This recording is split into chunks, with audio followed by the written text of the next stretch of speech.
Welcome to Author. My name is Sven Michael Davison, and today I have a return of Josh Stolberg, and he talks about how he got his break directing, how he finances his movies, how he gets distribution, and given today's Hollywood climate, how you can try to make it too. So would you say that your opportunities, most of them have come from places you'd never expected? Yeah, all of them. Very rarely has something come about in the way that was intended. It's all, every job I've gotten happened because I worked with that particular person.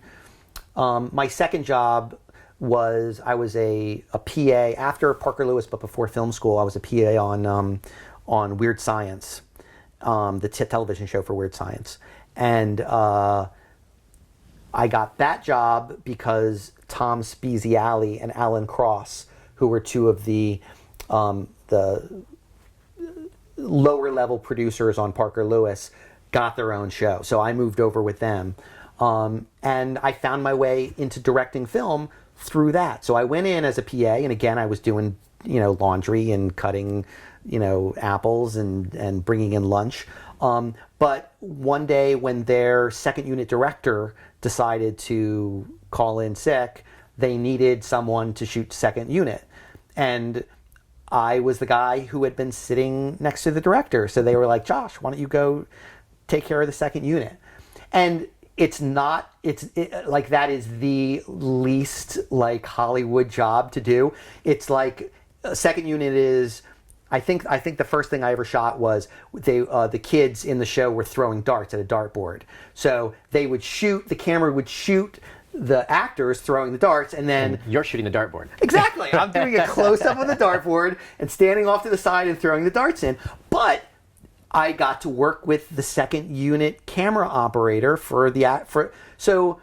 and I was thinking, and I learned about which side of he had to explain to me, okay, well, they're standing on this side of the line. And I'm like, what's a line? Right. And that's where, so I go off thinking that I'm going to be doing one thing, and all of a sudden I'm shooting second unit on a television show.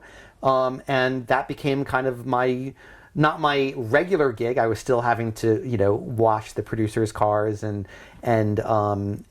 pick up lunch. But all of a sudden I became a director by hanging out on the set.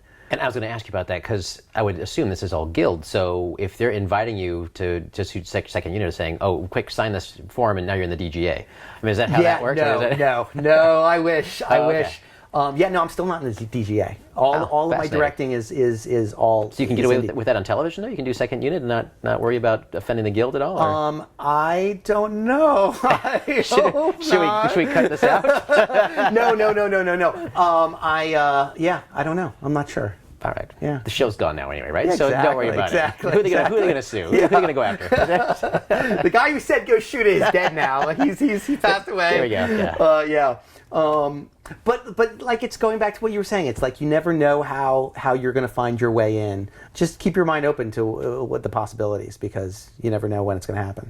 So again, they're films you've directed: Kids in America, Conception, and then Sorority. No. I didn't do Sorority Row. Sorority Row was directed by a guy named Stuart Hendler. Oh, okay, gotcha. I've done 6 films. Kids in America, a little indie called Life Coach that my wife and my writing partner's wife co-produced, called The Life Coach, that we just kind of cast all of our friends in and made this little tiny, $20,000 film. It was a blast. Conception, Crawl Space, which was an independent horror movie. And then 2 comedies that I had nothing to do with in their inception, but I was hired on late in the process in order to direct. And one was called The Hungover Games, which was a silly spoof movie, which was just a blast. And I had the opportunity to work with green screens and stunt work that I had never had the opportunity to do before. And another one called Feel So Good, which was like it was made for the internet. It was like an internet movie. Gotcha. But all of them were just like blasts. I love directing. I love it. What I'm hoping to do is find a way of doing a screenplay for Incarnate and wind up, I'd love to be able to direct that. That's the goal. And would you prefer television or film for that? Having gotten my heart broken so many times in film. The TV world is much more inclusive to writers. Writers basically run television. So if I had my choice, I would like to do it as a television series, and live with these characters for several years. Not to mention if you directed the pilot, right? You get residuals and... Yeah, exactly. Exactly. Yeah. The directors of pilots become producers on everything. I was talking to somebody about the guy who directed the first CSI show, and he gets residuals on not only every all the spin-offs of 11 seasons or 13 seasons of CSI, but CSI Miami and CSI New Orleans and CSI New York and Cyber. Like he gets it all, like everything. It doesn't have to work again. No, exactly. Yeah, crazy, absolutely crazy. So, Kids in America, why was that? Because you were just tired of writing and you actually finally wanted to direct? You're like, you know what? Screw it. I'm going to write and direct. I'm going to do it. Yeah, produce it on my own. I had been dying to direct. It was my first opportunity, and a good buddy of mine named Andrew Schaefer came to me and said, "I've got a connection to financier, and we can make whatever movie we want to make." It was like one of those kind of dream situations, and we decided we wanted to do a comedy. He's a comedian and has done. He's an actor who's done a ton of really funny. Small parts in lots of movies. Like he like grew up in the Adam Sandler camp, so he's been in a bunch of Adams movies. And we decided we wanted to make a film that, at the time I was still kind of young and had dreams of making a difference in the world. So we wanted to do something that meant something. So we took on education and the kind of oppressive nature that specifically public schools have on kids and the way that they think, and hired a bunch of incredible actors. Like Julie Bowen played the principal of the school. We like every single adult in the movie that were the parents of the kids were all like Elizabeth Perkins, and I mean it was like dream casting. But we made it for like no money, and it was a blast. It was my first opportunity. I made a ton of mistakes, but that's, as we were talking about before, you learn from your mistakes. You have to make your first big movie once. Do you already have distribution lined up ahead of time, or did you actually have to find a distributor once you had it in the can? Or well, yeah, we got it in the can, made it for a price, and then the financier who had put the money in really fell in love with the film and decided to self-distribute. So he teamed up with somebody to actually do the P&A and had the connections to actually release the film. I think it was called Launchpad Releasing, and they found a way of getting the film into, I think it was like 700 or 800 theaters, and we got a DVD out of it, and it was like kind of one of those dream scenarios where you find somebody that cares and wants you to succeed and is a cheerleader for you. And yeah, that's what happened with that film. And that particular producer also helped finance my conception film that was about the 9 different couples. And he was kind enough to come in, and I was having dinner with him one night, and we were talking about filmmaking, and we were talking about Kids in America and how expensive that process had been. And I had said, just in passing, I was like, God, I wish if I just had like $100,000 just to make a little tiny independent movie that was all my own, I would love that more than anything. And the next week he called me up and he was like, all right, I'll give you $100,000. Go make your little tiny film. Those people don't come around often. No, that was one heck of a dinner. It was one heck of a dinner. But, I mean, again, it kind of goes back to that idea of my desire to kind of give back when I can, because you need angels, in your life to come in and help you. And that was one guy that really was special. So would you say that's the secret to your success? Is the sort of the pay it forward type of mentality, or charisma, or both, or talent? No. Look, I don't know. I don't think I'm any better of a writer than thousands and thousands and thousands of other people here. I think a lot of it is being in the right place at the right time, yes, maybe having the right attitude. I mean, having hired my own rooms and hired dozens of people to work with on the films that I've directed, I do know that one of the things that I look for is like, can you sit in a room with somebody? Like, do I want to hang out with this person? So I know that that's incredibly important. That's almost as important as talent in a lot of ways, because it's quality of life. Like, I want to be with people that I want to be with. So being in the right place at the right time, having the right attitude definitely is something that helps. But it's luck. It's luck. I've got so many friends that are screenwriters and writers that are so much more talented than me. And it's a tough business. This is one of the toughest businesses in the world. I was going to say, because you talked about getting into acting and you got these like thousands of headshots. Yeah. I'm thinking to myself, okay, I'm going to be writer director. I'm thinking, there are thousands of people to write and direct too. Why is that any easier? But no, it's not. It's not easier. It in a lot of ways it's harder. But I will say that you can, if you're an incredible, extraordinary writer, which I don't think I am, but if you are, you will break in. Like, I honestly believe that is one part of the business that if you are incredible, if you are an amazing writer, you will find a way to break through the clutter and get made. That's not the case for many of the other parts of Hollywood, especially like when I look at actors. You could be the best actor in the world if you don't have the right look, if you're not sleeping with the right people, if you didn't go to school with the right person, there's a chance you'll never make it, which is just devastating to me. But that's just the way the business is, Right. And when you decide to become an actor, you have to accept that, that's just how it is. that truth. Yeah. But writing I think is a little different. I think it's a little different. You can make it by if you've got some quality. You will find a way to break in if you're extraordinary, 100%. And all the self-produced directing gigs that you've done so far, I mean, is each one of those sort of like, again, connections and you've managed to get financing elsewhere and distribution elsewhere? I mean, it's just sort of like the... Yeah, it's usually, I have an idea, a way in to do something on a lower budget, and then go out and pound the pavement trying to find donors. Most of it has to do with finding the cast in order to get the money for it.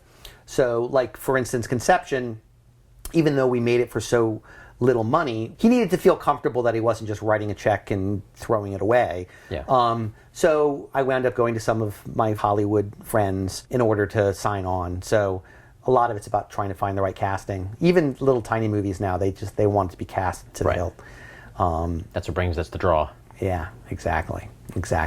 So, lucky enough to have friends that in high places that are willing to say yes. And a lot of it's about finding a way in. So, like, for Conception, I knew I needed to shoot it really cheaply and easily.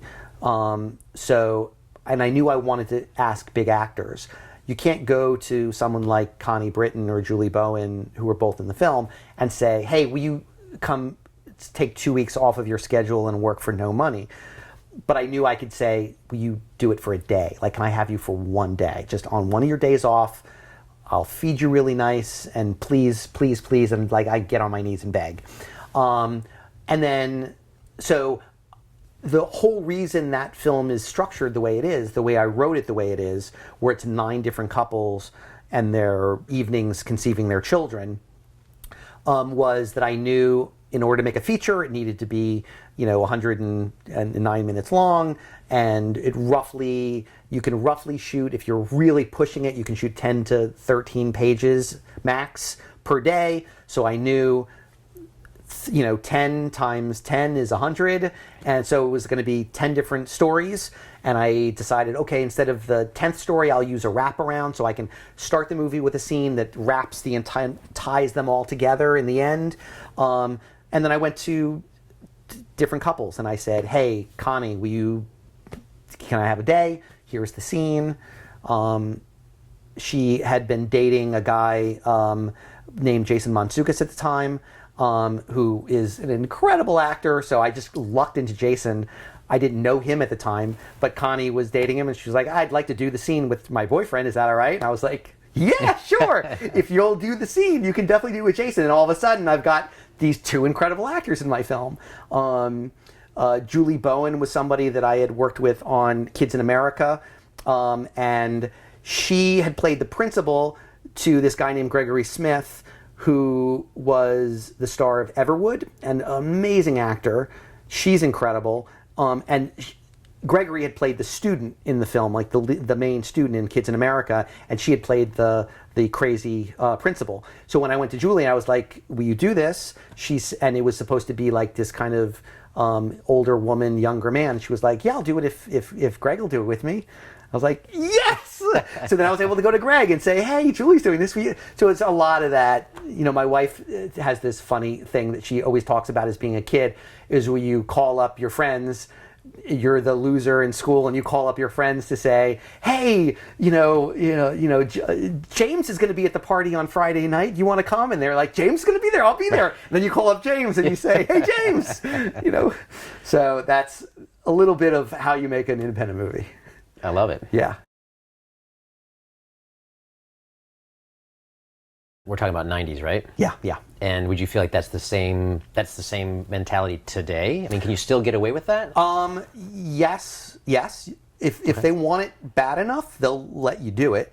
It doesn't happen often, but if you're passionate, I think there's that famous story about Rocky where Sylvester Stallone wrote Rocky and he wanted to be in it, and they were like, "We don't want you to be in it." Yeah, exactly.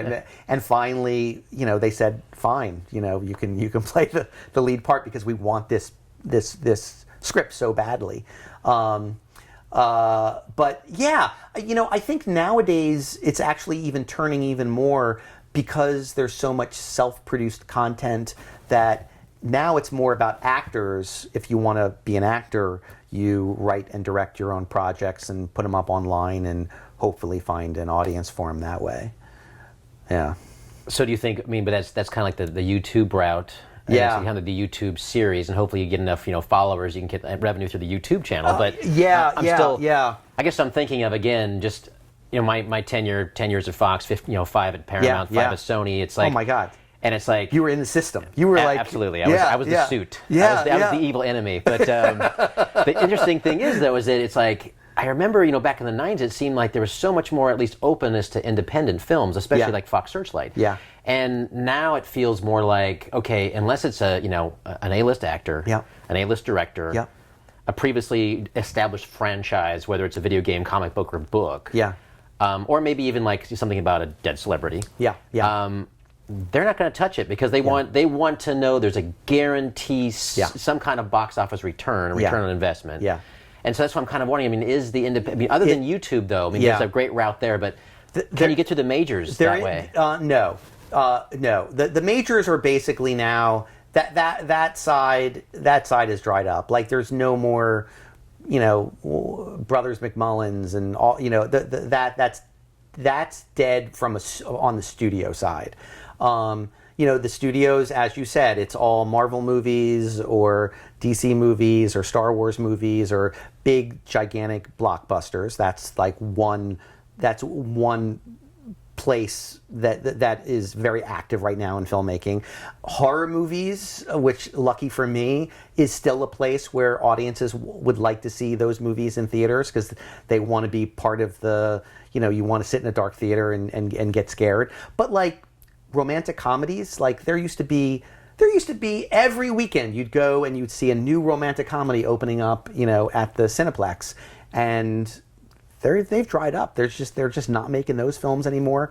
But to answer your question, I think that the studios aren't doing those little indie movies anymore, but there is a huge opening because the cost of making them is so low.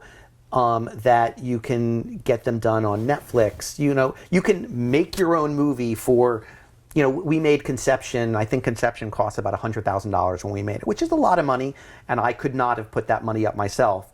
But when still 20 years ago, though, that wouldn't have been the same price. No. But I would actually say that it would be cheaper now because we were shooting on a really nice camera, and you were dealing with dailies in a way that you don't deal with them anymore. Nowadays with an iPhone and an Apple editing system and good color correction, you got to pay a sound guy. Like sound is like the hardest thing to kind of hit on for an indie movie to do right. But there are movies opening up at Sundance that were made for $5,000, and some of them are incredible. So the way to go about it is to shoot it yourself. Find a sugar daddy or sugar mama that can put in $10,000 to $50,000. Shoot it yourself, and then hopefully get that money back by releasing it on Netflix or Hulu or YouTube. YouTube Red is now starting up. They've got like a big channel. There's ways of getting them made now. It's just you're doing it in a different way. So really, in the last 5 years, it's because of all these new channels, Netflix and all these subscription channels. It's kind of changed the entire industry. 100%. And it used to be that you'd have to lug around a print. Like my first movie ever was called Kids in America, and we made it for, I don't remember, $750,000 or something. It was a tiny movie, but we released it in theaters, and they had to make, I think it was 900 theaters or something. So they had to make prints, 900 prints, and it was 5 reels big. So there were these massive boxes that had to be shipped around the country. And now you sit at your computer and press send, and the film is being emailed. Files, it's being emailed to the cinema. So the biggest cost now for film is not P&A, but just advertising. Still, to advertise a movie, even if it's $1 million movie, it still costs $30 million to do, in order to have TV ads now. So That's where the big cost is. Thanks for having me, man.